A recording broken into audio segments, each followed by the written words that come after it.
I met Nancy during our sophomore year of college. We were both part of the campus environmental club, and I was immediately drawn to her passion for sustainability and her infectious laugh. I remember the first time we really talked.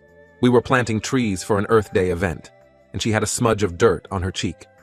I pointed it out, and she just laughed and smeared more dirt on her face, saying she was one with nature now. That carefree spirit was what made me fall for her. We started dating a few months later, and things moved quickly. Nancy was my first serious girlfriend, and I was head over heels. We'd spend hours talking about our dreams for the future, how we wanted to travel the world, maybe join the Peace Corps together, and eventually settle down in a small, eco-friendly house. Nancy had just gotten out of a long-term relationship when we met. She dated a guy named Edward all through high school and their first year of college. From what she told me, it had been intense but tumultuous. They broke up when Edward cheated on her with a girl in his dorm. Nancy was heartbroken, and that's partly why she threw herself into environmental activism, as a way to channel her pain into something positive. I knew Nancy was still hurting when we got together, but I thought I could be the one to help her heal. I made it my mission to show her what a loving, faithful relationship could be like. Looking back, maybe I was naive. Fast forward 12 years. Nancy and I have been married for 10, living in the suburbs with our rescue dog, Luna. We both work for environmental nonprofits, not quite the Peace Corps, but still following our passion. Life has been good, or so I thought. Last month, I was going through some old boxes in our attic, looking for my college diploma for a job application. I came across a photo album from our early dating days. Flipping through it brought back so many memories. Our first road trip to a national park, late nights studying and not studying in my dorm room, the music festival where I first told Nancy I loved her. But then I saw a photo that made me pause. It was from a party about 3 months into our relationship. Nancy looked upset in the picture, and I had my arm around her, clearly trying to comfort her. I couldn't remember what had happened, so I brought the album downstairs to ask Nancy about it. When I showed her the photo, Nancy's face went pale. She stammered something about not remembering, but I could tell she was lying. I pressed her, asking what really happened that night. After what felt like an eternity of silence, Nancy burst into tears and told me something that shook me to my core. The night of that party, Nancy had run into Edward. They'd gotten to talking, one thing led to another, and they ended up sleeping together. Nancy swore it was a one-time thing, that she regretted it immediately and ended things with Edward for good after that. But the fact remains, she cheated on me, and then kept it a secret for 12 years.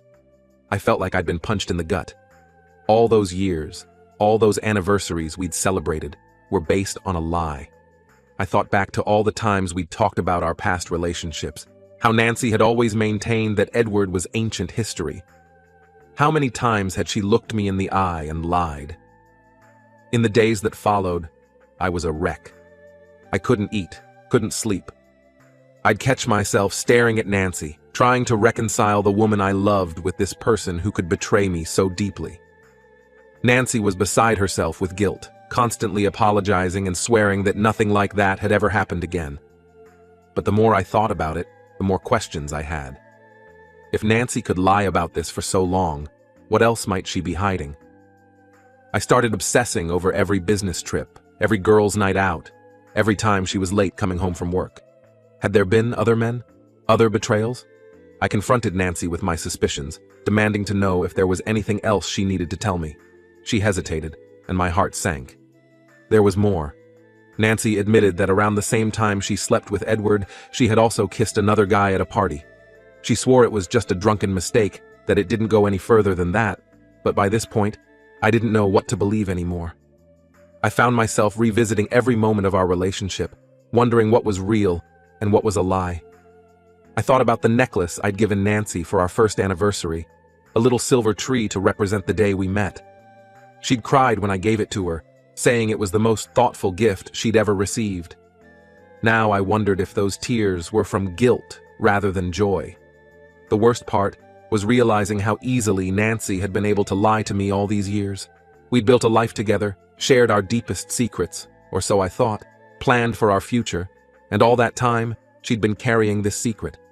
How could I ever trust her again? Nancy begged me to forgive her, saying she was young and confused back then, that she'd spent years regretting her mistake.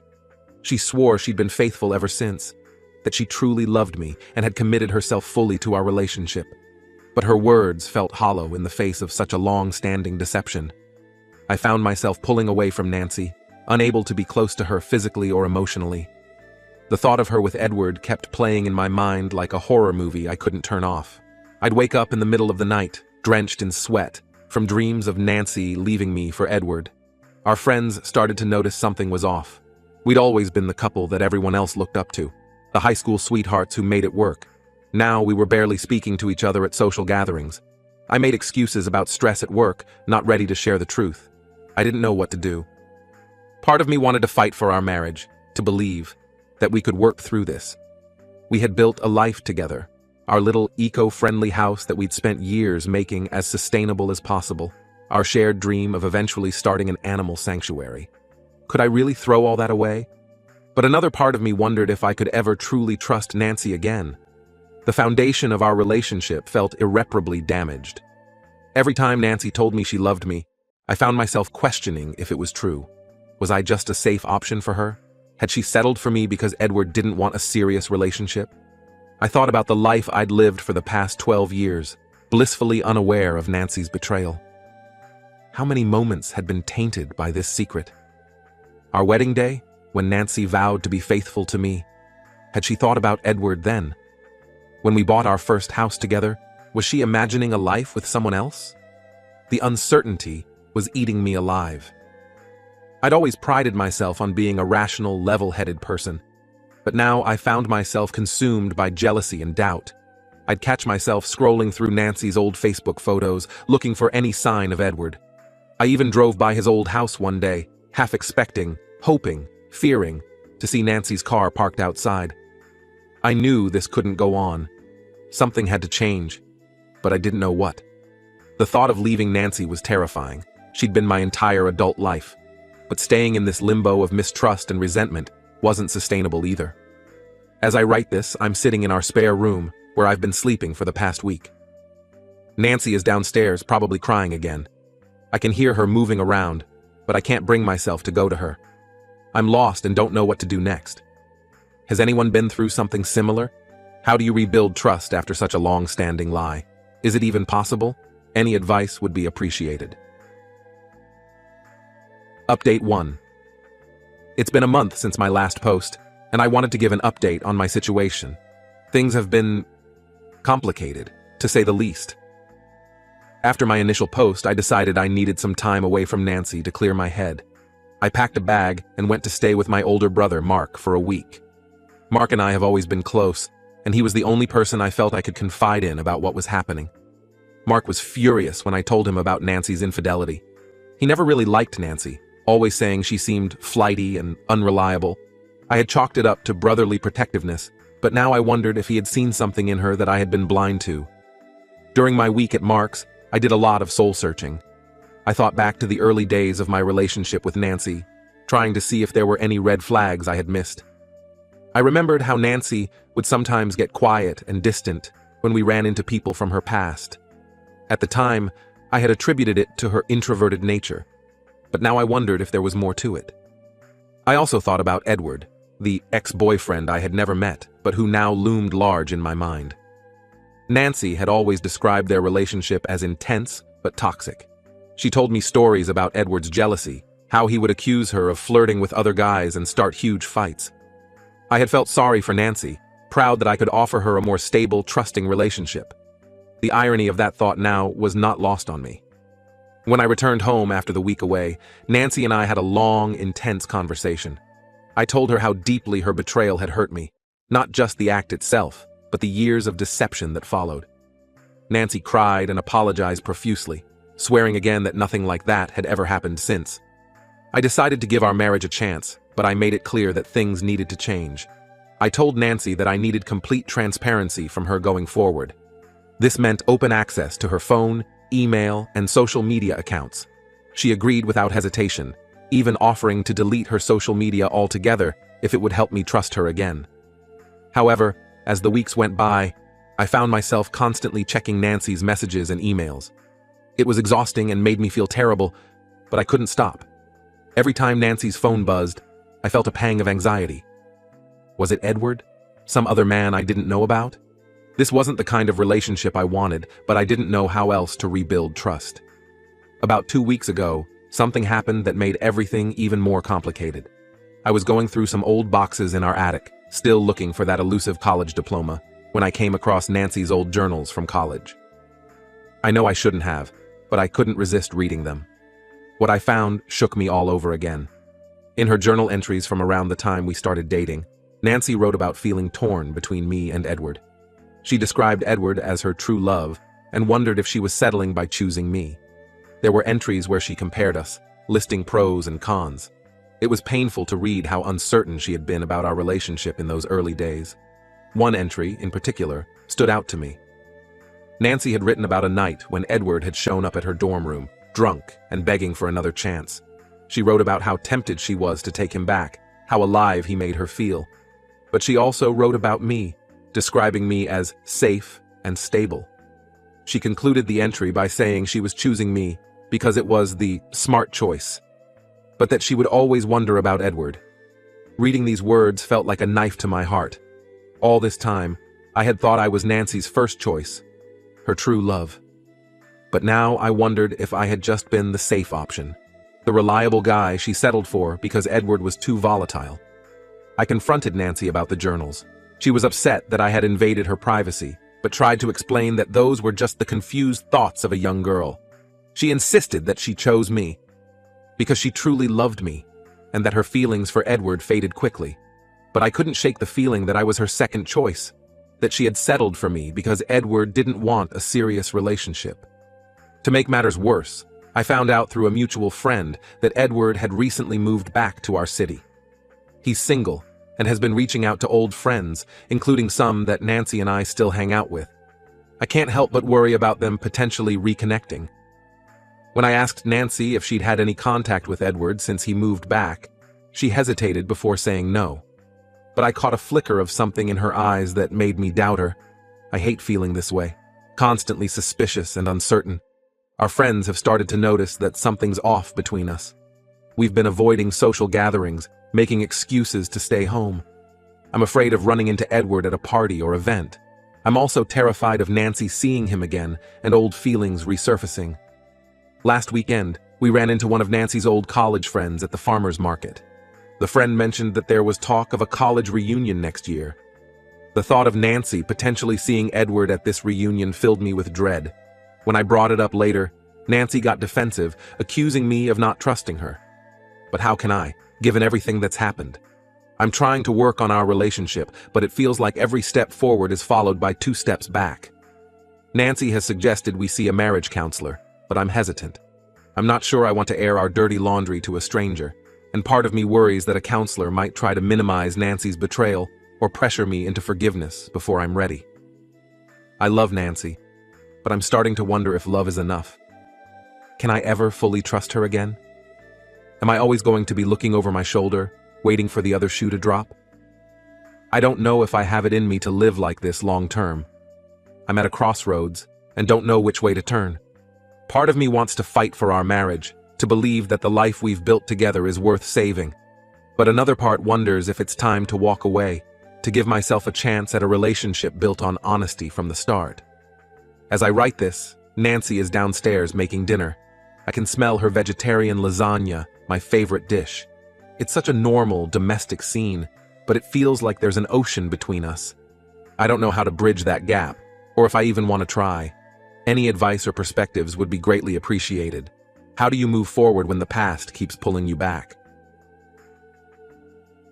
Update 2. It's been 2 months since my last update, and a lot has happened. I'm still struggling, but some things have become clearer. After my last post, I decided to take a more proactive approach. I told Nancy that I needed to know everything if we were going to have any chance of moving forward. I asked her to write down a complete timeline of her relationship with Edward, including any contact they'd had since we'd been together. Nancy was reluctant at first, but she agreed. What she wrote was more detailed and painful than I expected. She admitted that she and Edward had been in contact sporadically over the years, mostly through social media. They never met in person, but there were occasional flirty messages and reminiscing about old times. The most recent contact was just after Edward moved back to town. He had reached out to her on Facebook, asking to meet for coffee to catch up. Nancy said she declined, but she admitted to being tempted. This was the contact she had hesitated to tell me about before.